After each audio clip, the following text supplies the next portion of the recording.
এই যে এটা হচ্ছে রাজশাহী টিসিবি। এখানে অনেক গাড়ি আসছে, ড্রাইভার হেল্পার আছে। এখানে কোনো টয়লেটের ব্যবস্থা নেই, কেউ টয়লেট করতে পারতেছে না, অনেক কষ্ট করতেছে। সকাল থেকে ড্রাইভার হেল্পারটা ঘুরতেছে। এতে আপনারা কেউ টয়লেটের ব্যবস্থা করে দিতে পারলে খুবই উপকৃত হবে।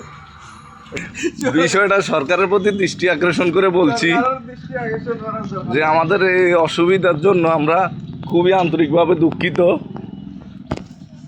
আমরা সকাল থেকে ড্রাইভাররা ঘুরতে আসি। বলেন। আমি সরকারটা ফিরতে চাই। আর এটা কি ওই পাশেটা? ভিডিওটা সবাই একটু শেয়ার করে দিবেন, বিষয়টা যেন কৃতপক্ষের নজরে যায়।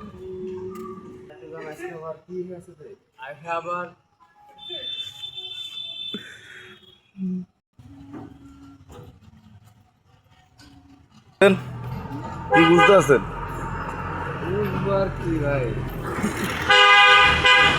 কোন যে ভিডিওতে যে একটা টয়লেট নাই, এতগুলো মানুষ হেলপার ড্রাইভার আইছে, একটা টয়লেটের ব্যবস্থা নাই। কোন তাইলে এই মানুষগুলো 2 দিন ধরে ফিরে রয়েছে। আবার কিছু মানুষ এটি টয়লেট ছাড়া যাইবটা কই? টয়লেট করে না, এটাই তো কথা। তাইলে এই লোকগুলো ভিতরে নাই, গোডাউনের ভিতরে নাই। আবার পদ্মার ইয়াতে আছে বাইরে দোয়া দিয়ে দিচ্ছি যে এরা জানি ধনীয়, এরা জানি বিক্রি করে।